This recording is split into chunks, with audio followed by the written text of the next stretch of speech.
Здравейте, приятели! Помислено е за всичко. Два писуара, тоалетна на заведение в Бад Емс, близо до Кобленц.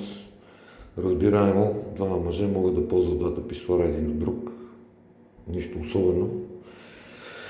Но тук проектантът е надминал очакванията. Освен двата писуара, има и две тоалетни чини на около 1,80 см една от друга. Добре, че и двете бяха свободни, а не само едната.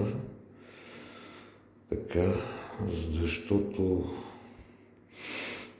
в казармата, примерно, вратите на тоалетните не че не се затваряха, ми липсваха. Нали? Бяха 4 от едната страна и 4 срещу тях. И влиза човек, там клетела бяха, върши си работа, така да се каже, по голяма нужда. И то отсреща, нали, си върши същото и се гледат двамата войничета, войници един срещу друг. Но тук това в цивилизацията в Германия, и то в Рейнланд-Фалц, така доста развита западно-германска федерална република, ми е малко странно.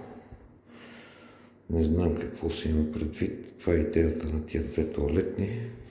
Дали, примерно, тук, ако седеше някой немец, аз дали бих седнал тук да си върша заниманията, които и кралете вършат. Нали, просто ме впечатли това интериорно решение на тоалетната.